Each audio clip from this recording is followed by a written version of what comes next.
So this morning I want to discuss um, the notion of how we fixate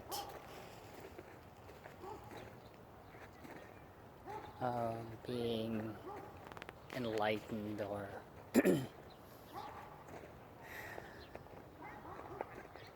being a master or whatever label we put onto people that are experiencing a higher consciousness. We tend to put a certain attachment to them. Like they must be some special beings and they must have certain knowledge that the basic human majority doesn't have, so we put them in pedestals and we categorize them and we put them in boxes that they have to be a certain way, that they have to act a certain way, look a certain way, be a certain way, but then again, sages and masters teach to not judge. And then you have this esoteric teaching saying that you have to act a certain way, So it's a contradictory because in a human experience, we just are, we are. We are created by the environment, by how we were brought up, by how we respond to those conditioning. Some of us, are rebellious towards it. Some of us follow it to a T, So it all depends on the person. And I just wanted to explore that idea because I feel that people often put, certain imagery or association towards what being enlightened is like, or what being a grandmaster like, or like what being Jesus is like, or because they have reached an ultimate power or consciousness to elevate themselves, to be able to be unlimited, to be in the oneness of everything in the universe. So, but I just want to mention that to be the I am, there's no restriction, there's no boxes that suggest that you have to be a certain way, that you have to conform to a certain imagery of what that is, right? So you can come from different areas of the world, different ethnical backgrounds. You could be rich or poor, whatever gender preference that would be. It all comes in different forms, so I just want people to know that to not limit themselves. And you're only limited by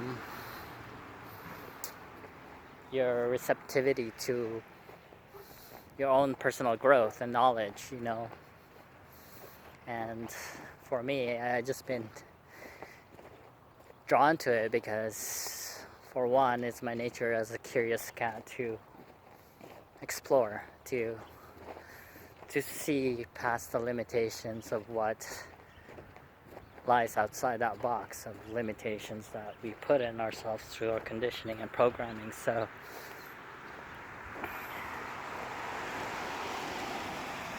it's definitely something that's always in the corner of my mind, and that I take deeply into consideration as how I live my life. So it's not that I have superpowers that I can walk in water,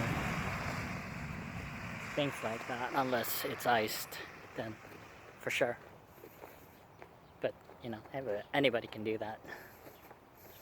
But you don't have to prove anything to anyone about having what the definition of a superpower would be, Your superpower could be just making somebody smile and making, elevating their consciousness to a higher realization that it transforms the way they perceive their own surrounding and how they perceive their own life. That they see it more in a bigger picture, and that in itself transform who they are, and it transforms their surroundings, and they pass that on to their kids and their families and friends. Their family and friends pick up on it, and it becomes a avalanche of change, Same matters as our social conditioning, It happens with the social media and television and what we subscribe and what we watch. And pretty soon, ignorant things that pops in become trendy. It becomes trendy to, be spreading hate. It becomes trendy to be dissing somebody, make fun of them, But when somebody does that to us, then it's a different ball game, right? But like they said, you are the reflection of what you project. So so this is having a beautiful walk here in the park, a little slippery, but it's part of the fun. Anyways, let's just keep on keeping on and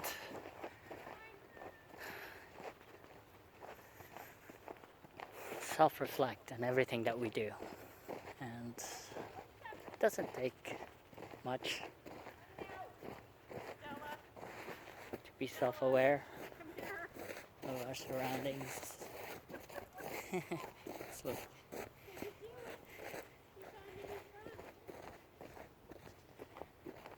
To notice how we act and how people react around us and how they change when we change, how they change their behavior as we change our perception of them. So it's all in the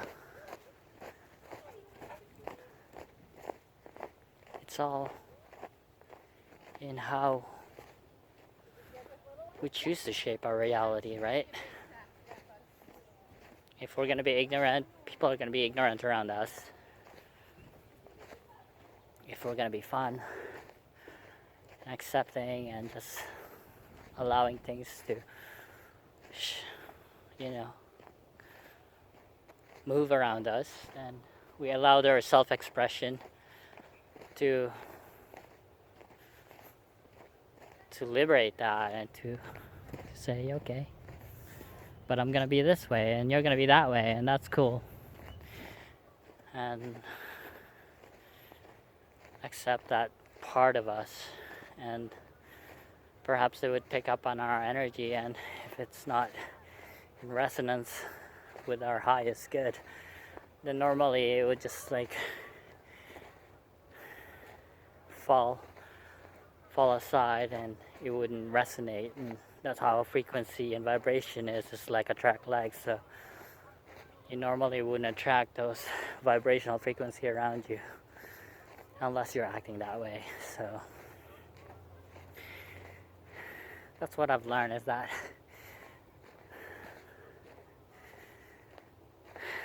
we tend to gravitate towards the same type of people.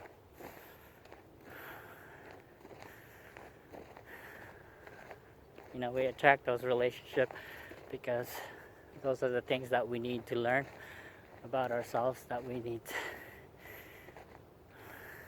need to mirror ourselves to see that, hey, you know what, if I'm really paying attention about how energy works and how like attract likes, and how that mirrors with everything that I do, then perhaps the relationship I'm in is mirroring my codependencies or things like that, or my fear-based traumas that I've experienced throughout my upbringing, you know? Maybe that's arising because there's a soul growth that I need to address, to confront, you know? So it's not so much the other person's fault, but rather the universe is there to teach us, to grow, to expand, to realize certain aspect about ourselves. And when we do that, we're actually helping that other person to also recognize that, because they're having the same problems, or they probably suffered a similar traumatic experience as you in a different setting, in different context, but nonetheless the same trauma, right? So just going deeper within ourselves, you know, just recognizing the deeper aspect of us, why things happen to us, why certain things gravitate to us. So just keeping in mind the law of frequency and vibrational sound, and how that frequency is channeled to a preset station, and when we act on that preset station of whatever that is, whatever that, if it's love, violence, you know, judgment, you know, self-analytical, you know, limitations that we put on ourselves, then that's a frequency that we tend to attract around us.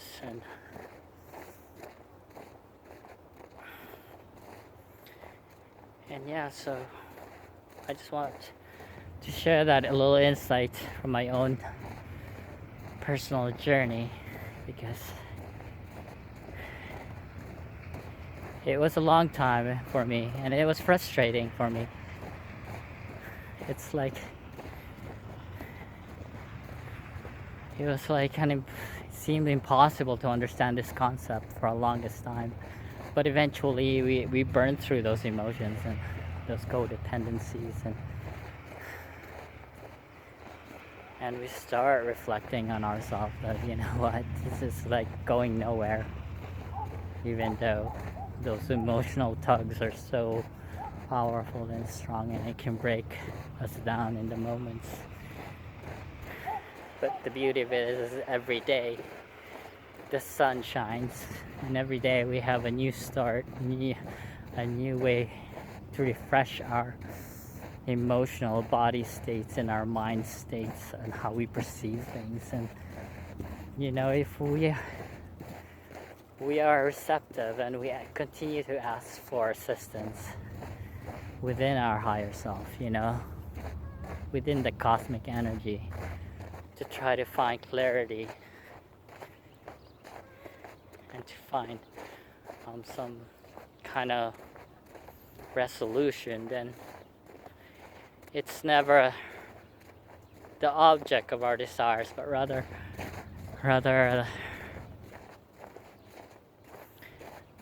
our own perception of it, you know. It all stems from the root, from the source, and that source is within us, and how we perceive things and how we connect to that, you know. But it's definitely the process to be authentically genuine to that process, to connect to it fully, and to see where that leads you, and then to burn through that, and then to recognize the process as something, as a learning curve, something sacred that's to be honored within you, you know.